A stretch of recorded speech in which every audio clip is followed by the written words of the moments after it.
Americans for Prosperity Action, the political policy network founded by billionaire brothers Charles and David Koch, officially endorsed Republican presidential candidate Nikki Haley in her bid to win the nomination. With just 7 weeks until the Iowa caucuses, the endorsement is seen as a major shakeup, providing Haley's campaign with significant organizational and financial support. Former President Donald Trump, the current GOP frontrunner, says the endorsement for Haley is a minor hit for Florida Governor Ron DeSantis' campaign.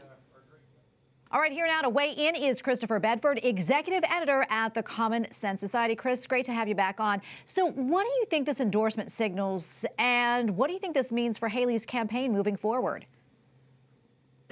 What I think most signals is the intellectual dishonesty and the difficulty connecting that the Kochs have had with their political operation.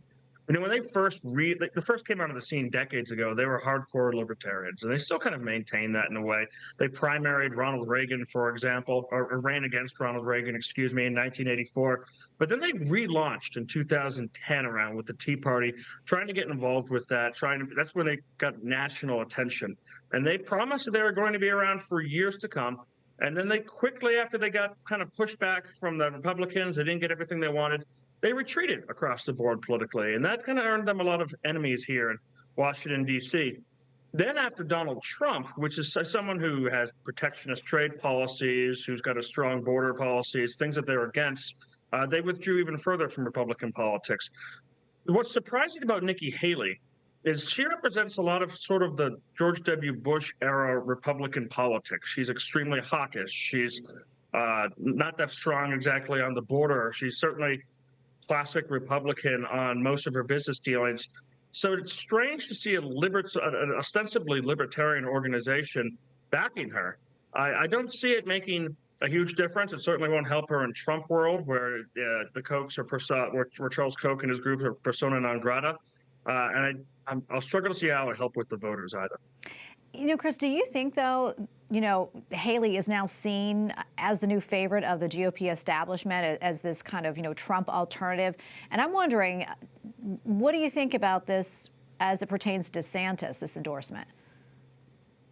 Well, it does show that DeSantis is even more sidelined at this point. But AFP was never, Americans for Prosperity Action was never going to back DeSantis, because DeSantis is someone who wants to use the tools of state and power to go after those things, those private corporations and others that he feels are attacking his citizens. Out in Florida, he went after Disney. He was unafraid to go after the cruise lines. Koch and basic Republican orthodoxy is they want to fight for the rights for corporations to be able to do basically whatever they want. They think that's kind of a conservative point of view, and Nikki Haley falls into that. Another thing that Nikki Haley really falls into right now, you just mentioned, is popularity, which makes me wonder exactly how much of that played into Americans for Prosperity's decision to endorse her. Is it just because she's on the uptick? Because she certainly doesn't align with what they've been directed towards over the last decade. Yeah, one thing I want to bring up, too, is Americans for Prosperity Action said in its briefing statement that Americans were ready to move on from Trump. That said, Chris, do you think that's the case? No, and nor do the polls. I think there's a lot of people who may be tired of the back and forth. I think there's a lot of folks who may be annoyed with, or tired of President Joe Biden's falling asleep on the world stage and don't want to get back into the back and forth fighting of Donald Trump. But the Republican primary voters back him strongly. And in recent polling over the last couple of weeks, you've started to see Trump beating Biden in head-to-head contests. And in the battleground states, you start to see Biden slipping in the polls and Trump rising. And there are people like DeSantis who really ought to have shown that they certainly occupy some of the same lane that Trump has, but their campaign so far has failed to launch when Trump takes all the oxygen out of the room, especially his prosecutions.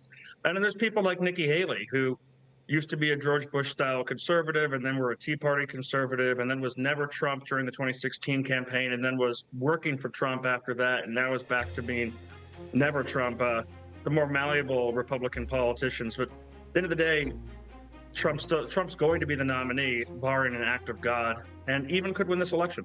All right, Chris, we're going to leave it right there. Great to have you on as always. Thanks for your time. Thanks for having me.